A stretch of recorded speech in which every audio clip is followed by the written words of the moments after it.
some of my artwork in the other room. I'm going to Janet and I talked about me just doing a little character portraying first, and then I'll tell you just a little bit about my artwork. But I like to tell the stories of the common people, not the famous people, but the common people. And so as I ebb and flow in the community and around, I try to collect stories. So if you happen to have one that you'd like to add to mine about your ancestors that were in the Civil War or Revolutionary War, I like to try to paint their stories so that they will not be forgotten.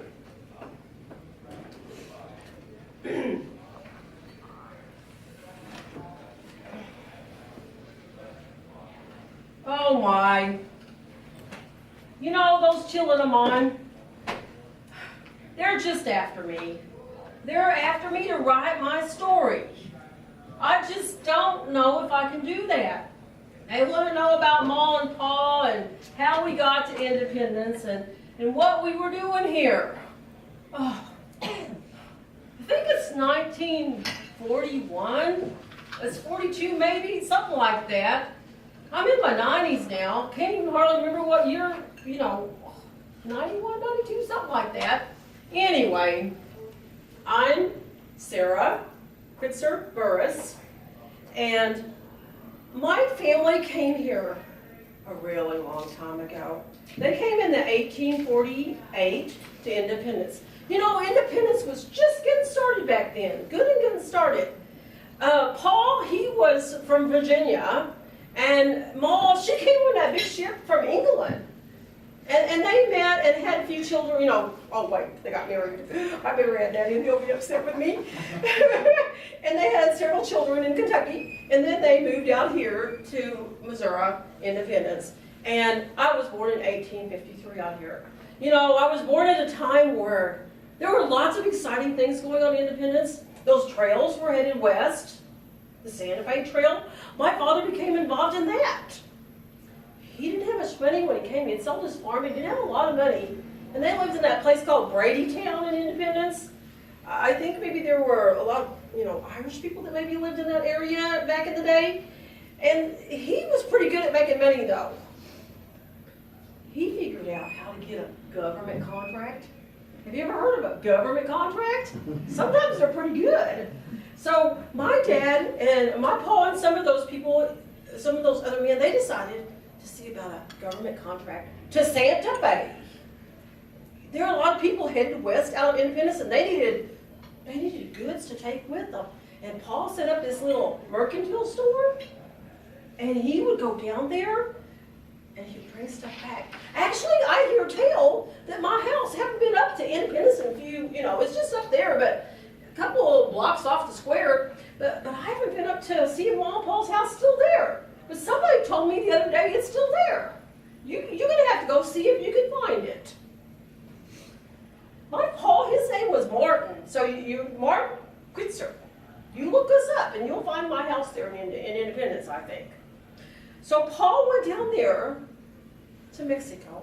He was down there with a bunch of men from Independence, and they saw that governor in Mexico.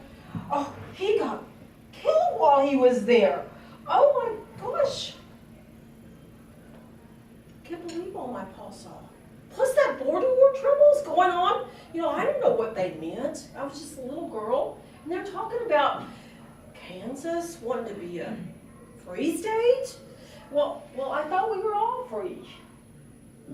We don't have any slaves at my house. Now, we are from Kentucky.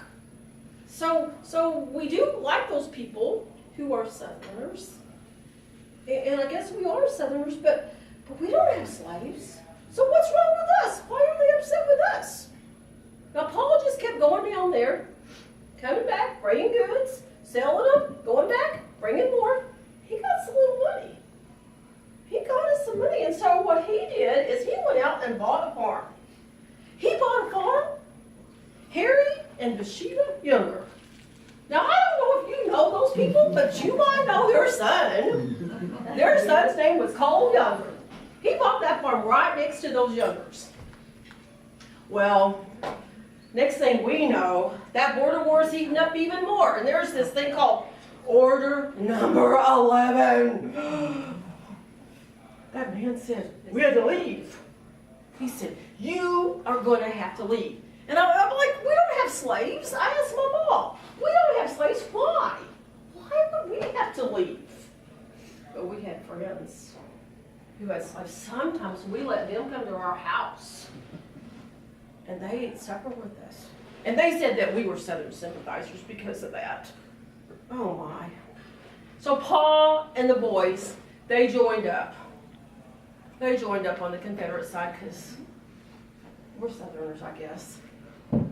That Order No. 11 came, gave those federal soldiers permission to burn our houses down, to steal our stuff, to tell us to get out. Ma said we had to really be careful. She just said, oh my goodness. So one day we heard they were coming to our house. Ma'am, we're here. That federal government said we could burn you out. Now you and those girls, you better get out of here because we're going to burn your house down. Well, I was hiding back in the corner and I saw them all standing there at the door. I kind of looked and peeked around and I kept praying. You know, we were good Baptist people and we know how to pray. So the girls and I, we just prayed and prayed and prayed that Mom could talk them out of it. We'd already hidden the silver. We'd hidden the china. Mom had made us work so hard. She stood there firm and kind. And she said, sir, our men are gone to the war. It's just us girls. It's just us. Let us be.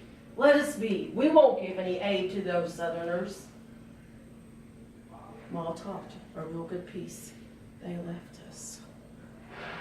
A couple of weeks went by and we had a chance to dig out all of our items that we'd hid out in the yard and out in the field, you know, any place we thought they wouldn't look. We heard they were coming again. Ma'am, we are going to burn you out. You better get those girls. You better leave. Ma did it again. We stood behind her, praying like crazy. Okay, God, please help us. Please help us. She stood firm at that door and talked to those men. She said, don't burn us out. Don't burn us out. They walked away. And would you believe we went out there, gathered up all of our stuff again? It happened one more time. 3 times they came to our door and demanded that we leave our house.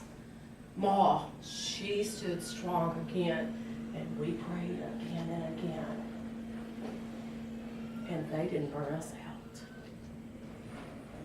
They left and left us alone the rest of the war. My father and my brothers came back. We were some of the very lucky ones around independence. Because I could sit here and name you a lot of my friends who that didn't happen to. There was one of my friends who lived out in Blue Springs. And her husband came back. And the Union troops were standing around their house.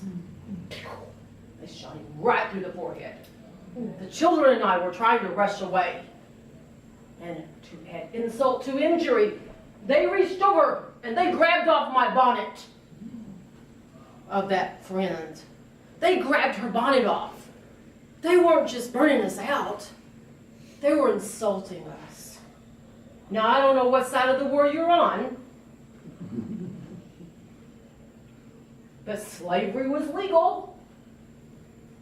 So, I don't know. That's just some of our stories. Now, one more little tale of while the war ended, and like I said, my brother and my father, they came home, my brothers. There's this person, oh, what is his name? Mom and Pa bought this land after the war, after I married Mr. Burrus. It's, shucks, what was his name?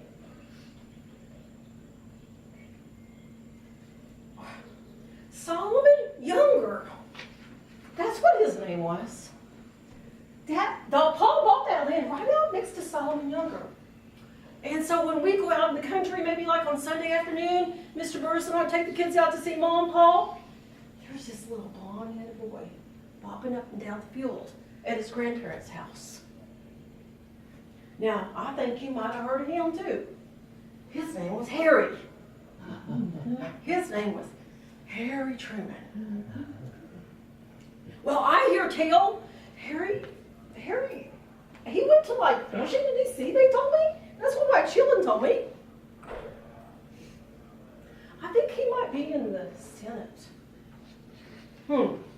Well, you know what? When you're in your 90s, you get tired easier. I still got to put up all Mom and Paul stuff. And I certainly don't wear these kind of clothes in the 1940s. I got to put this up. I sure hope I've written enough of my story for my children, at least for this day.